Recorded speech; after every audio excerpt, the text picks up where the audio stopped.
Chapter 5 begins with some translations of parts of the root text. Then previously in Chapter 4, we went through a summary of each of the chapters, a very brief summary, so you get an overview of the context of what's going on here. In Chapter 5, because of the nature of this, we could spend a great deal of time going through this with a fine-tooth comb. But rather than doing that, what I decided to do is just pick out some of the lines that I particularly thought were meaningful or helpful. And so I'll try to guide you along a little bit on where I am as I go through this. But I'm going to basically just read little sections of this as we go through. So starting on page 135, the Root Tantra. And this is divided into several parts. Now these parts don't match up with the 3 parts previously talked about in the last chapter, but these parts are divided up in terms of themes, if you will. And so this part is the teachings on primordial manifestation. And so here it talks a little bit about the personification, if you will, related to this. And I'm just going to read through this first page. It's kind of interesting. So in the supreme abode of Akanishta, in the sky of the ultimate nature of phenomena, in the space of the fundamental dimension, in the abode of the nature of mind, in the divine palace of unhindered wisdom, there manifested assemblies of disciples of Kunjed Gyalpo's essence, nature, energy, and wisdom. The assembly of the Dharmakaya were the audience of his essence. The assembly of the earth element of Sambhogakaya were the audience of his nature. The assembly of the water element of the Sambhogakaya were the audience of his nature. The assembly of the fire element of the Sambhogakaya were the audience of his nature. The assembly of the air element of the Sambhogakaya were the audience of his nature. The assembly of the space element of the Sambhogakaya were the audience of his nature. The assembly of the Dhammakaya were the audience of the energy of his wisdom, consisting of the beings of the world of desire, of the world of form, and of the formless world. So the 3 realms. Also present were the assemblies of the practitioners of Ati Yoga, Anu Yoga, Mahayoga, and Sattva Yoga, inseparable from the fundamental condition of essence, nature, and energy, and the assembly of those who have realized his essence, the Buddhas of the past who abide in the primordial state, the Buddhas of the present who carry out actions in order to communicate it, and the Buddhas of the future who will arise from this same state. All were inseparable from his essence. So that gives an overview of the context that we're looking at here in a personified way. Then, in order to empower all the disciples and to enable them to recognize his essence, the Supreme Source, pure and total consciousness, dissolved them into the nature of his mind and made self-arising wisdom appear clearly to all of them. So he didn't actually teach anything. They just automatically, spontaneously manifested in that way. And then Sattva Vajra manifested forth from this immense natural sphere. And then a good part of this is a dialogue then back between the two. So Sattva Vajra asks these questions, sometimes a series of questions, and then Kunjed Gyalpo responds and answers these questions. So I'm not going to go through all of the questions that he asked, but I'll touch on some of the things that he responds to. So in the middle of the page here, we're on 136, it starts out, then the Supreme Source, pure and total consciousness, answered. And so as part of his answer, he says, I, the Supreme Source, the ultimate nature of mind, am the fundamental substance of all phenomena, the ineffable essence. That from the very beginning is a sphere. Sphere precisely indicates that which has always transcended concepts. And the sphere is like the number 0. Okay? So it doesn't represent any value whatsoever. It's just a 0. Okay? And so then Sattva asks some more. In his answer, he says, all phenomena arise from his essence, nature, and energy. In the top of 137, he answers the question by saying, listen, great being, to the reason. I, the Supreme Source, am the soul maker, and no other agent exists in the world. I will explain the nature to you. Then the Supreme Source, pure and total consciousness, explained that he himself is the primordial womb. You yourself, great being, are an emanation of my nature. And down in the last paragraph, I am the oneness of the fundamental condition, and precisely this is the reality of all phenomena. There is only me, pure and total consciousness. Manifesting my single nature, I evidence that instead my essence is one alone.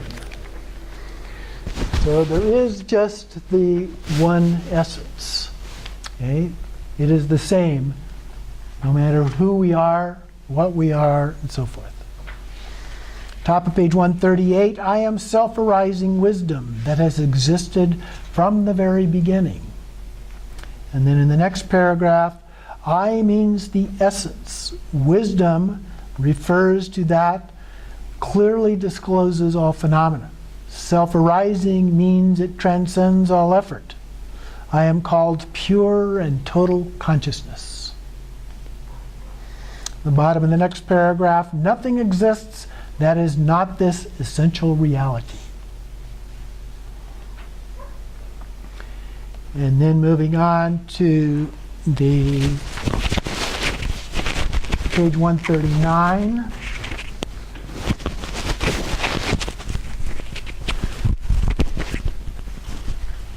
Move the microphone here.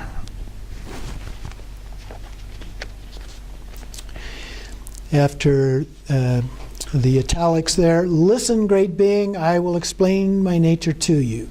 Though only one, it nevertheless manifests in two aspects, pure and total consciousness and the dimension of essential reality. It shines in the sky of pure instantaneous presence. It pervades all habits and forms of life. It gives rise to the whole animate and inanimate world. It has no material characteristic that can be shown. It is not an object that can be seen, nor can it be explained in words. Just is. Then on page 140, down a ways into the first paragraph there, I myself create my own nature. As I have no origin, I transcend all concepts. My essence abides nowhere and is beyond all objects of experience. It does not appear visibly and is beyond all objects of meditation. Top of two paragraphs down, pure and total consciousness has created everything and has not created anything. Might even say, has not created anything. In the top of the next paragraph, the root of all phenomena is pure and total consciousness, the source. All that appears is my nature. All that manifests is my magical display. All sounds and words express only my meaning. And then on the next page below the italics, although it transcends form, the bliss of the authentic non-dual condition contains all forms within itself. Like space from the beginning, it is beyond conceptual limits. It cannot become an object and cannot even conceive in terms of one. The word one itself becomes a barrier. And then down a couple more paragraphs. To those attracted by oneness, I teach that the ineffable essence is one alone, as all phenomena are contained in the single essence. And then down a couple lines, to those attracted by multiplicity, I teach the infinite variety that manifests from me. It too is my nature. One is my essence. Two is my manifestation. The multiplicity of created phenomena. The ineffable is the ultimate nature of essence. This ineffable essence is the one. It's a good explanation of that dichotomy. Mm-hmm. Then in the next paragraph, everything is perfect. One is perfect, signifies perfection in the pure and total consciousness. Two is perfect, signifies the perfection in the manifestation of consciousness. And everything is perfect is perfection in completeness. On page 142, down, starting on the fourth line, thanks to the meaning of the perfection in totality, everything can become perfection. Those who remain in this condition beyond action, whether a body that is human or divine, abide in the state of enlightenment, in the ultimate nature of reality. Now, he puts a little bit different spin on it here. He says, can become perfection. And normally in Dzogchen we would talk about already being perfected. In the middle of the next paragraph, this fundamental condition that transcends action is understood in four different ways by practitioners of the four yogas: Sattva Yoga, Mahayoga, Ana Yoga, and Ati Yoga. Practitioners of Sattva Yoga take into consideration the sense faculties and their objects and so forth. This relates to the generation and completion stage, or particularly the generation stage practices, the Jnana Sattva and the Samaya Sattva and those kinds of things, deity yoga practices. The next paragraph, practitioners of Mahayoga understand the authentic condition beyond action. In the original mandala of their pure mind, there is the mandala of the deity that can manifest only as the effect of a cause. So a brief description, he explains a little bit more about that and the radiation and absorption. So here we're visualizing the entire mandala. And then the next section, Ana Yoga, practitioners of Ana Yoga understand the authentic condition beyond action. Emptiness is the cause. Total wisdom is the effect. So there's a dualism here between cause and effect. So these are the practices, the completion stage practices with channels, winds, and drops. Top of the next page, practitioners of Dzogchen Hatha Yoga understand the authentic condition beyond action in this way. Pure and total consciousness is the universal essence, leaving it as it is. There's no idea of having to meditate on the view, no idea of having to maintain a commitment. From the beginning, there's no idea of having to acquire the capacity for spiritual action. Leaving everything as it is, one is in the authentic state. The views of the four yogas are each further subdivided into four categories, and so then it goes through these multiplicity of other subdivisions, which we won't go through here. And move on to 144, down the second paragraph, second half of that paragraph. Conversely, from the very beginning, the view and behavior of Hatha Yoga is based on the understanding that everything is a manifestation of the Supreme Source. It's like the reflection in the mirror. Thus, it does not presuppose the need to tread a path or to achieve levels of realization, to keep a commitment, or to meditate on a view. In some places you'll see the view of no view. And then down toward the, maybe the bottom third of the next paragraph, if the aim of all the views is pure and total consciousness, then pure and total consciousness has no need to aim for itself. Thus, the view and behavior of Hatha Yoga, which do not imply effort, really induce familiarity with self-arising wisdom. Top of the next page, it cannot be the outcome of a quest. Okay? You have to just let it be. So we relax into the state. And then it goes through again the different practitioners, approaches, and so forth. Top of 146. Pure and total consciousness is like space. There is no view on which to meditate, nor commitment to observe. There is no capacity for spiritual action to attain, nor wisdom to develop. There are no levels of realization to cultivate, nor no path to tread. There is no consideration of a subtle substance, nor of a duality to be reintegrated as unity. There is no final teaching apart from pure and total consciousness. Being the true nature, beyond affirmation and negation, there is no secret teaching that can compare with it. This is the view of total perfection, pure and total consciousness. Then the top of the last paragraph on that page, I transcend all affirmations and negations. I am beyond all phenomena. And on 147, the first full paragraph, second paragraph there, in reality, hindrance means not understanding me. Deviation means seeking something other than me. Hindrances can be of two kinds, karmic and conceptual. The inability to understand me is karmic hindrance. The inability to discern me is conceptual hindrance. And then down in the middle of the next paragraph, talks about three dimensions. The dimension of the essence, Dharmakaya, the dimension of the wealth of qualities, Sambhogakaya, and the dimension of manifestation, Nirmanakaya.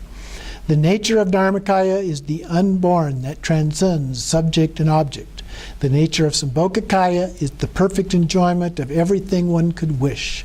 The nature of Nirmanakaya is the capacity to emanate oneself in any form necessary to transmit the teaching. The teaching of the teachers of the three dimensions is comprised in three categories: outer, inner, and secret. So then he goes through and talks about those in the context of Dharmakaya, Sambhogakaya, and Nirmanakaya. And so that covers part one. So I'm on page 150 now. Part two, here are the teachings that disclose the true nature. So down towards the bottom of that first paragraph, nothing exists that is not my essence because I am the universal root. There is nothing that is not contained in me. And then down towards the bottom of the next paragraph, my essence is pure and total consciousness. I am the source and abide in the single state. Then jumping over to down about 2/3 of the way down, the next page, 151. 1, 2, 3, fourth paragraph down, the bottom of that paragraph. In this way, dispelling the darkness of discriminating concepts and judgments, I kindle the light of great self-arising wisdom. Listen, great being, rending the net of conceptual thought, I break the chain of passions. Then moving to the next page, again about 2/3 of the way down, below the italics toward the bottom of that paragraph. Fortunate practitioners of supreme yoga who have appropriate karma, there are no view, no commitment, no spiritual action, no level, no path, no generation of altruistic commitment, no meditation on cause and effect, no sadhana, no antidotes. They see that neither the absolute nor the relative exists, and in this way they understand the fundamental condition of mind. Sounds a great deal like the Heart Sutra. Okay, strong parallels here. Okay, then on page 153, down about halfway down the second paragraph there, some people apply the term relative to that which appears and absolute to that which does not. Or they affirm that the relative and absolute inseparably are the single truth. However, no real truth exists, and the very fact of deeming something real betokens illusion. We're putting labels on things, we're reifying things, making things to be real in ways that they are not. The desire for happiness, this is ordinary pleasures in this context, is the disease of attachment. One can be happy only when free of desires. Realization is not achieved by striving for it. It arises spontaneously when one abides in the natural state without seeking anything. Enlightenment does not mean enlightenment concretely exists. If someone believes the opposite, let them go ahead and try to find enlightenment. They will find nothing at all. So, instead of aiming for enlightenment, one has to understand the nature of one's mind the nature of one's mind beyond action. On examining one's mind, one finds nothing. Yet at the same time, there is clarity that is ever present. It does not manifest concretely, yet its essence is all-pervading. This is the way its nature presents itself. And on 154, a little below halfway down, paragraph beginning, the manifestation. The manifestation of my essence is the innermost core of everything and is thus its ultimate substance. Without needing to carry out any action, it is the original state of enlightenment that has always been present, the totality of one's state. The bottom of 155, last two lines. Once there is no longer dependence on a past object, one no longer strives to work with the cause and no longer yearns for the fruit. This state, beyond desire, vouches the spontaneous realization of self-perfection. There is no purpose in creating that what already exists from the beginning.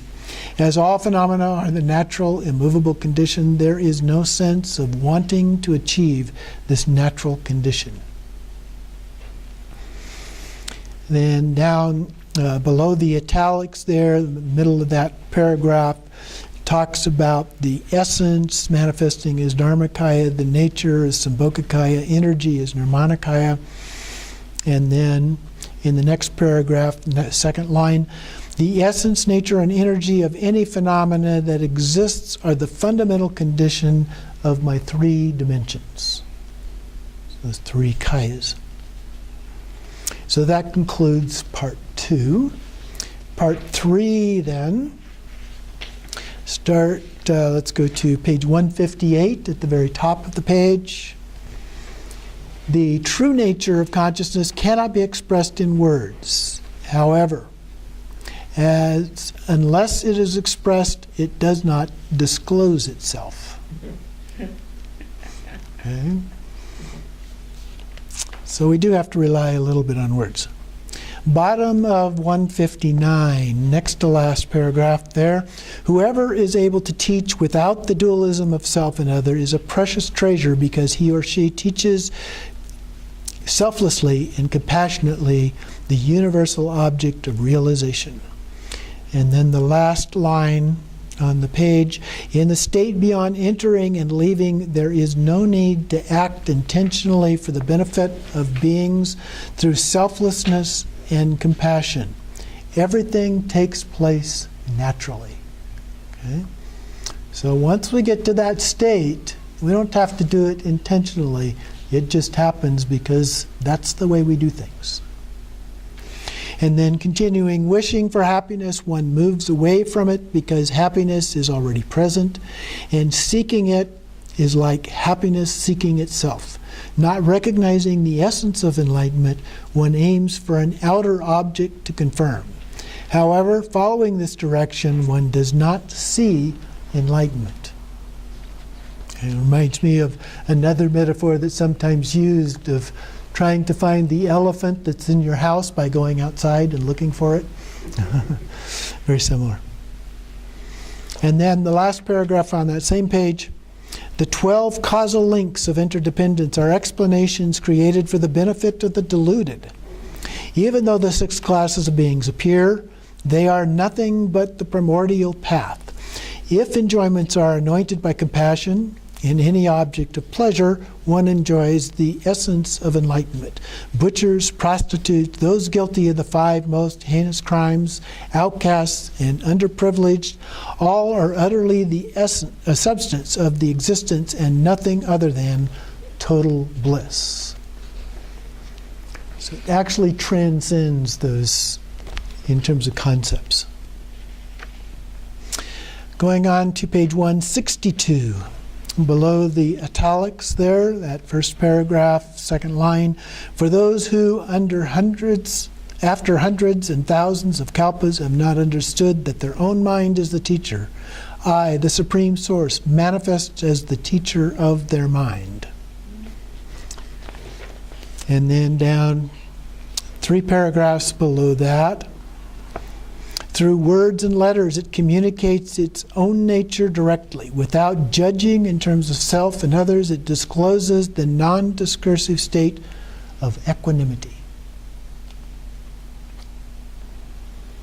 And then the bottom of 163. Last line of the first paragraph below the italics there. It transcends action. It is spontaneously perfect, natural bliss. It is the basis of morality. It is the universal path, the mother of all enlightened ones. The universal path is subtle and difficult to understand, not discursive and beyond concept, non-discursive and beyond concepts.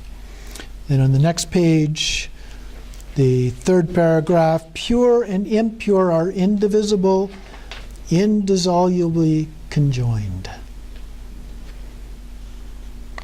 Really seeing means seeing there is nothing to see. This is called the eye of omniscience. Recognizing spacious nature beyond center and border means abiding in supreme equality beyond acceptance and rejection. All phenomena that appear become the object of our concepts are merely our ornaments, so we must neither reject nor relinquish them. Without judging, we can enjoy them. On entering the path of purity, one obtains supreme equality, and not even women, etc., need be given up. Now, I suppose men also would fit in there. Where is that? I can't see that. You can't see that? It exists. That's right. It's all an illusion. Okay, then the bottom of that next paragraph, self-perfection beyond action abides in spontaneous happiness. And then skipping that short one, the next one, the nectar of natural perfection eliminates all the suffering of effort. Perfection that transcends action is a natural condition. And then on the next page, 2nd paragraph below the italics, in the 2nd line of that paragraph, there is no duality of Buddhas and sentient beings. We are already Buddhas. Then 2 paragraphs below that, the bliss of non-duality is available to all beings, and even the wrong paths based on analysis are not something other than this universal path.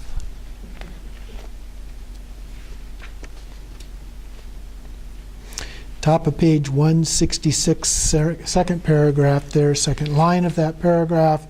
The nature of being does not change. Were being to seek to become its own nature, it would never succeed. The nature of mind does not change.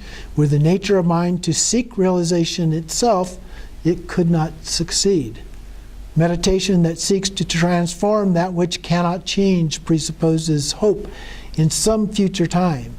As it is based on desire and depends on time, it becomes a desperate meditation and is utterly not what I mean by the definitive teaching. Next page, about the middle of the page, a little below that. When Hatha Yoga practitioners hear about total perfection, they find themselves on the level of primordial enlightenment. And in this way, without acting, they achieve total bliss. I'm not sure achieve is the best word there, but without the need for effort in their practice, they achieve enlightenment. Again, realize might be a better word in both cases there. A couple paragraphs below that talks about Ati Yoga is total perfection. The syllable A means authentic condition, the fundamental nature. T is self-perfected. Yoga is the supreme yoga of total perfection. And then the last paragraph, seeking dualistically of absolute truth and relative truth derives merely from a notion of wanting to add or remove something to or from the fundamental nature. In this way, one does not discern non-duality. The knowledge of the Buddhas of the three times does not entail duality because it is the recognition of the single authentic condition.